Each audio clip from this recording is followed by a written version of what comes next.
Revisão na vida toda no STF e as prioridades do presidente ministro Luiz Roberto Barroso. Você sabe que a revisão da vida toda já foi pautada 3 vezes e agora a 4ª vez para o dia 20 de março.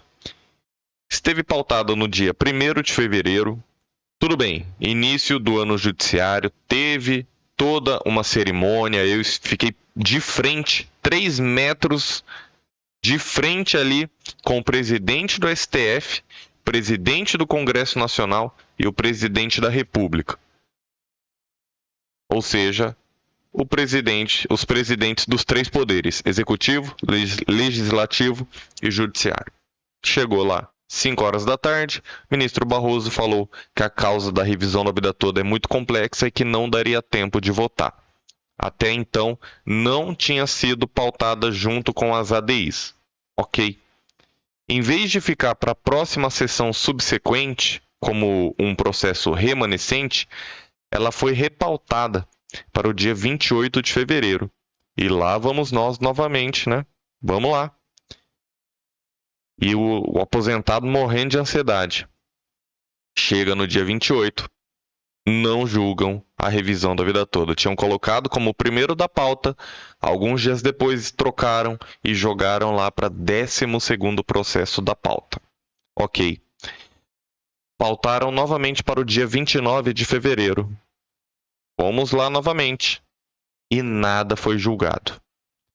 Então, dessa forma, dia 20 de março, só em 2024, é a 4ª vez que a revisão da vida toda é pautada. E aí eu te pergunto, o que você acha das prioridades do STF e do ministro Luiz Roberto Barroso? Por que eu pergunto isso? Porque o ministro Barroso é quem decide a pauta. Até aí você já sabe. E tá tudo bem. Ele colocou alguns processos na frente, como processos das sobras eleitorais. Até aí eu acho justo, acho que ok. Justo assim, revisão da vida toda já deveria ter sido julgada bem antes. Eu quero dizer que eu compreendo o processo de regras eleitorais, tendo em vista que o marco temporal de resoluções do Tribunal Superior Eleitoral e tudo mais para valer para essas eleições era o dia 5 de março. Então havia uma certa urgência. Até aí eu compreendo, não concordo, mas compreendo. Tudo bem. Só que aí depois ele coloca processos do direito ao meio ambiente no dia 28 e 29. É óbvio que o meio ambiente é importante, é óbvio. A gente quer deixar, eu tenho uma filha de 6 anos, a gente quer deixar um lugar melhor para os nossos filhos e netos. Ninguém está discutindo isso, ninguém, pelo amor de Deus. O que eu estou dizendo é o seguinte, o que mudaria em um processo do meio ambiente que já não havia sido julgado desde 2022, o que mudaria você colocar uma semana depois e colocar a revisão da vida toda antes? Essa a minha pergunta. Não é que o meio ambiente não seja importante. O que mudaria você colocar o meio ambiente uma semaninha depois e a revisão da vida toda uma semana antes? Essa a minha pergunta. Aí você fala, doutor, agora eu entendi. Do processo sobre regra eleitoral, eu até concordo realmente, para já valer para essas eleições. Mas aí, meio ambiente... Poxa, o meio ambiente podia esperar uma semaninha só. Só que aí... Como a vida nos surpreende, não é verdade? Olha o que foi julgado nessa pauta de ontem e que a revisão da vida toda deixa de ser julgada, é jogada lá para frente para julgar esse tipo de processo. Eu quero saber a sua opinião. Acompanha comigo. Houve a controvertida questão das drogas. No mundo, como todos saberão, todos os que se interessam pelo assunto, os países estão percorrendo 2 caminhos diametralmente opostos. Em alguns países se vem intensificando a repressão e em outros países se vem fazendo uma experiência com a legalização. Esse é um debate muito importante que precisa ser feito no Brasil. Porém, queria deixar claro que não é isso que nós estamos fazendo aqui. Não está em discussão hoje no Supremo Tribunal Federal, minimamente, a questão da legalização de drogas. Essa é uma compreensão equivocada que foi difundida, às vezes por desconhecimento e às vezes intencionalmente, e eu, portanto, gostaria, inclusive em deferência às muitas pessoas, parlamentares e pessoas da sociedade civil que me procuraram, gostaria de fazer, antes de iniciar o julgamento com o voto do ministro André Mendonça, que ouviremos todos com interesse e atenção, eu gostaria de prestar o esclarecimento devido e fiz por escrito, porque gostaria de ser absolutamente preciso para nós desfazermos os mal-entendidos e as incompreensões acerca dessa matéria e do papel que o Supremo desempenha.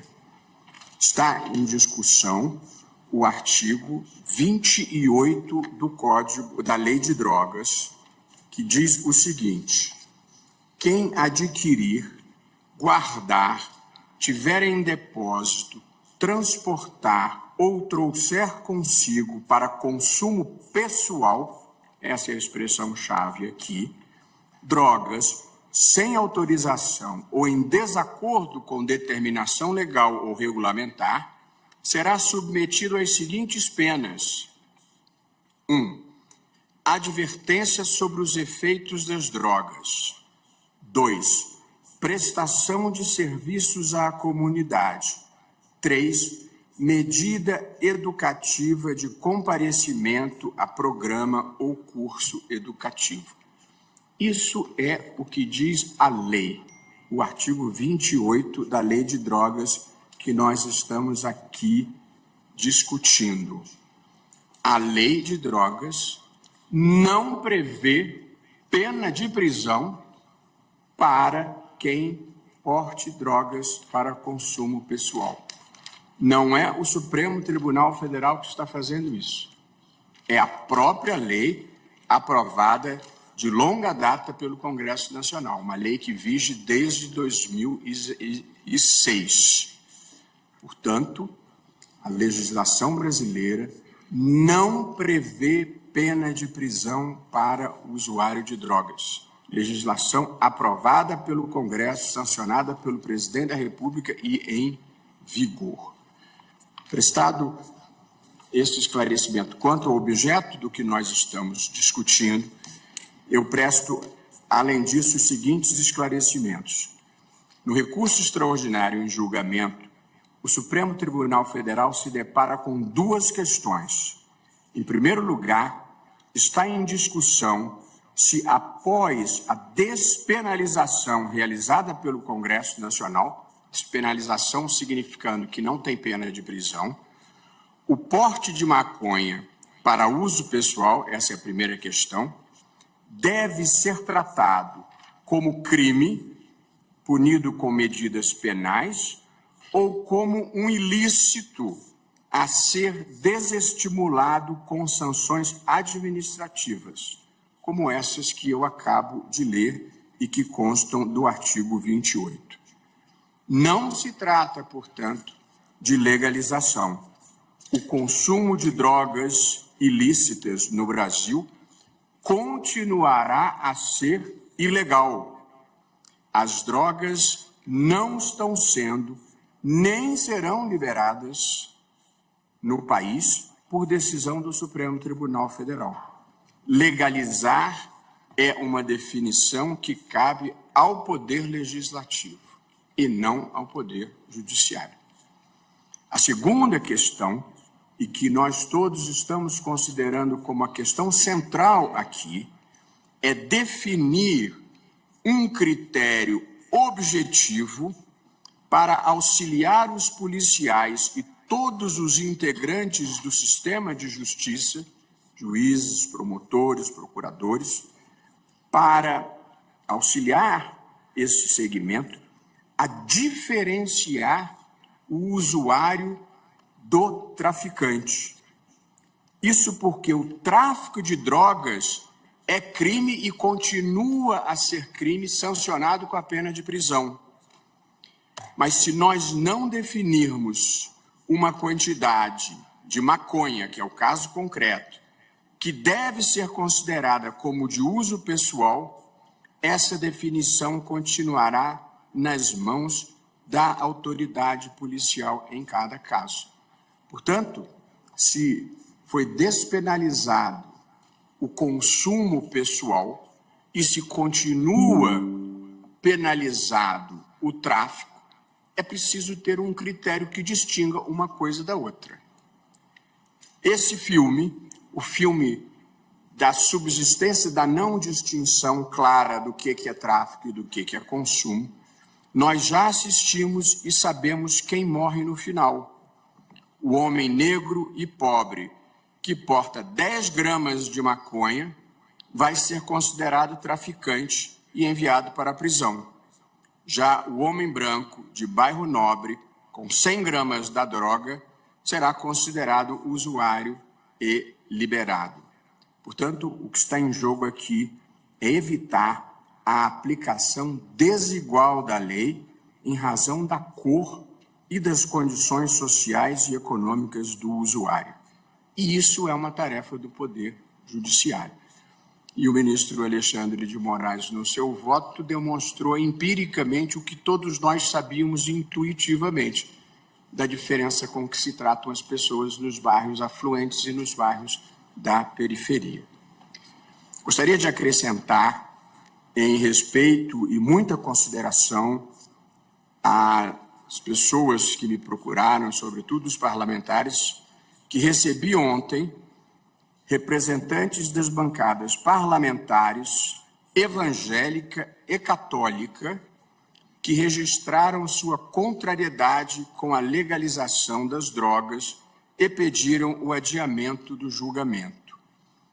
Além de me dispor a ter novas rodadas de discussão com os parlamentares, me comprometi a desfazer, neste julgamento, a má compreensão e a desinformação sobre o tema. E cumprindo a palavra que assumi com eles, é o que eu estou fazendo agora.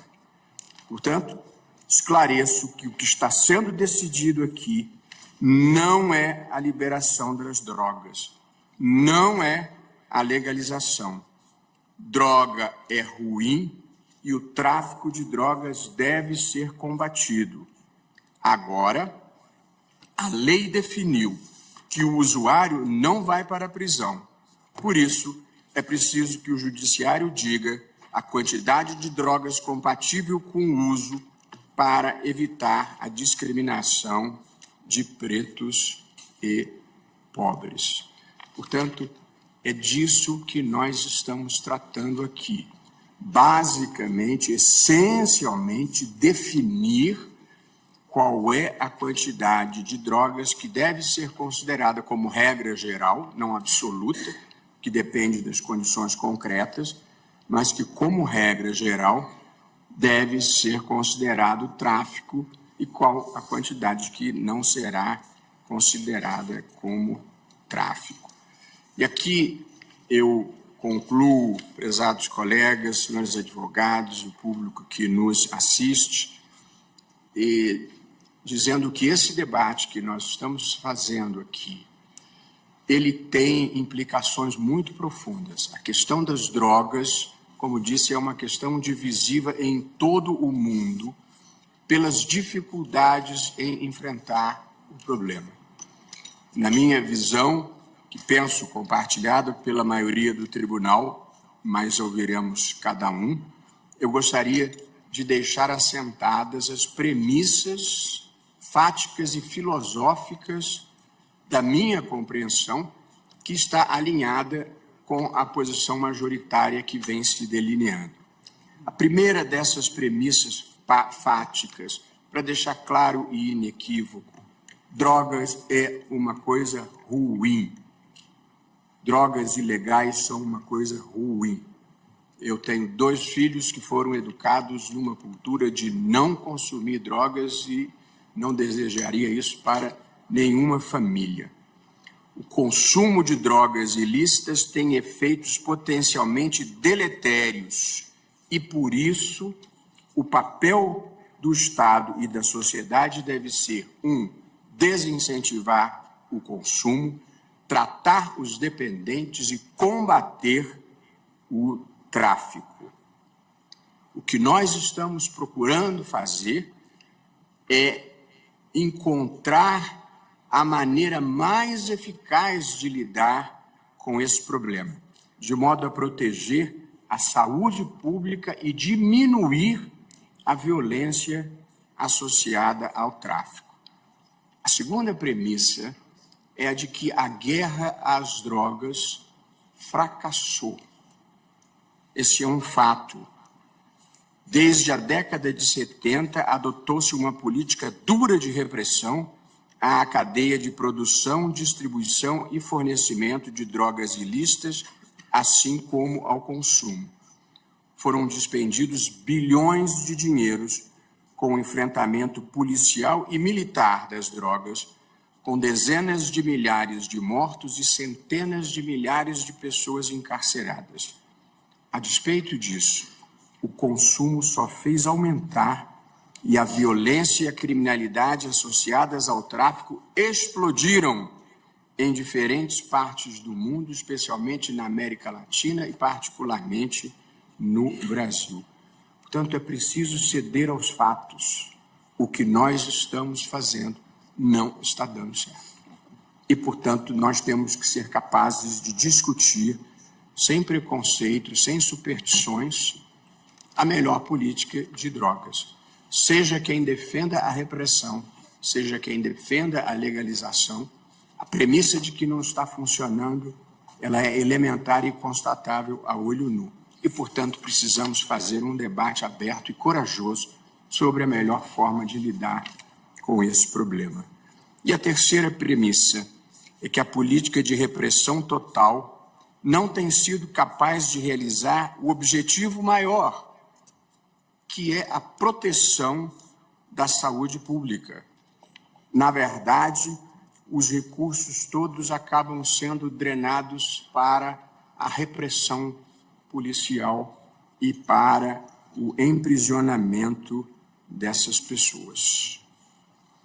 A finalidade de uma política pública de drogas no Brasil deve ser quebrar o poder do tráfico, diminuir o hipercarceramento de jovens primários e de bons antecedentes que são presos por pequenas quantidades de droga e vão engrossar as fileiras do crime organizado e das facções criminosas e permitir o efetivo tratamento dos dependentes. Portanto, prezados amigos, prezados colegas, prezados advogados e público em geral, usar uma expressão cara ao ministro Gilmar Mendes, é disso que se trata. Nós não estamos discutindo legalização, nós não estamos modificando os atos normativos editados pelo Congresso, nós estamos essencialmente dizendo qual a quantidade que separa porte pessoal do tráfico. É simples assim. Há uma distinção nas posições assumidas até aqui. É que a posição do relator, que foi acompanhada, em seguida vou identificar por quem, a norma do artigo 28 e as sanções do artigo 28 continuam valendo, mas são consideradas sanções administrativas e não sanções penais. Essa é a posição do eminente relator. Há a divergência de quem considera que deve-se manter o caráter penal dessa sanção. Na prática, as consequências são pequenas, porque as sanções são as mesmas, que são essas que eu li do artigo 28. Os que defendem a posição do relator o faz no sentido de que, se mantiver o caráter penal, a eventual apreensão dessa pessoa faz com que ela perca o caráter de primário. E perder o caráter de primariedade para um indivíduo tem consequências práticas na vida útil, inclusive se ele precisar apresentar um atestado de bons antecedentes, vai constar que ele não é mais primário. E, para muitos efeitos, isso vai prejudicar as pessoas. Essa é a visão do relator. A outra visão guarda deferência para com a posição do relator, que tratou como crime. Mas, no fundo, é mais uma questão terminológica do que propriamente substantiva, salvo essa consequência que eu mencionei, porque as sanções são as mesmas. Eu aqui agora apenas faço um levantamento para encaminhar a votação dos votos já manifestados. O ministro Gilmar Mendes, acompanhado pelo ministro Alexandre de Moraes e pela ministra Rosa Weber, restringe a declaração de inconstitucionalidade à substância entorpecente tratada nos autos do presente recurso, que é a cannabis sativa, portanto, a maconha. A nossa decisão se refere exclusivamente à maconha. Nós não estamos opinando sobre outras drogas. Estamos cuidando de maconha porque este é o caso concreto, uma pessoa que foi encontrada com 3 gramas de maconha. A minha posição, assim, e o ministro Gilmar Mendes, no reajuste, propõe a fixação dos seguintes critérios quantitativos para a presunção de usuário: 60 gramas e 6 plantas fêmeas. No meu voto, que havia inaugurado essa ideia de fixação de uma quantidade, eu havia proposto, no meu voto originário, e aqui um bastidor de um órgão colegiado, eu havia proposto 100 gramas. Porém, em conversa interna com o ministro querido Celso de Mello, ele me disse: eu acompanharei se seguirmos o modelo de Portugal, que é 25 gramas. E, portanto, nas circunstâncias de um órgão colegiado, para ter o apoio do ministro Celso de Mello, que era muito importante, o meu voto formal constou 25 gramas. Mas eu agora, nesse momento, reajusto para me alinhar à posição que tem a adesão do relator, do ministro Alexandre, da ministra Rosa Weber, e agora a minha adesão. O ministro Luiz Edson Fachin também restringiu a maconha, na verdade foi quem iniciou o encaminhamento de restringir a maconha, mas no seu voto inicial não havia fixado uma quantidade, entendendo que esse era um papel do Congresso Nacional. E o ministro Cristiano Zanin adotou a quantidade do meu voto originário, que era 25 gramas e 6 plantas fêmeas, mas manteve o caráter penal do artigo 28.